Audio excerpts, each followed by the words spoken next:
கர்த்தருக்கு ஸ்தோத்திரம். கர்த்தருடைய நாமம் மகிமைப்படுவதாக.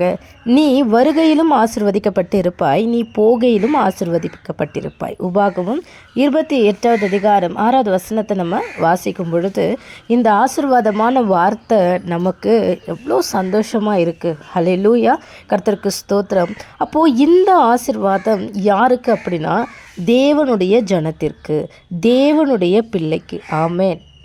கர்த்தர் பகலிலே அவர்களை வழி நடத்த மேக ஸ்தம்பத்திலும், இரவில் அவர்களுக்கு வெளிச்சம் காட்ட அக்கினி ஸ்தம்பத்திலும் அவர்களுக்கு முன் சென்றார். ஆமென். ஹல்லேலூயா. நம்ம வாசிக்கிறோம் இல்லையா? கர்த்தருக்கு மகிமை உண்டாவதாக. ஆமென்.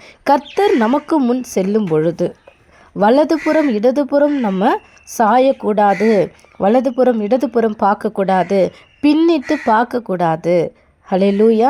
ஆண்டவருடைய சத்தம் நம்ம செவிகளில் என்ன பண்ணிகிட்டே இருக்கும் அப்படின்னா, கேட்டுக்கொண்டே இருக்கும். ஒவ்வொரு நாளும் ஆண்டவருடைய வார்த்தையின் சத்தம் நம்ம செவிகளில் கேட்டுக்கொண்டே இருக்கும்.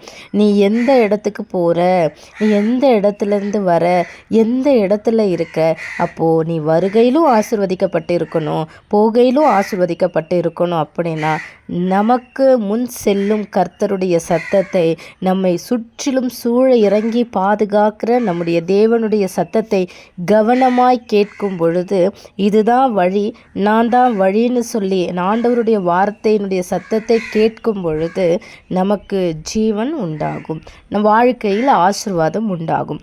தேவனுடைய வார்த்தைக்கு உண்மையாய் செவி கொடுத்து கீழ்ப்படிவோம். கர்த்தர் ஆசீர்வதிப்பாராக. ஆமென்.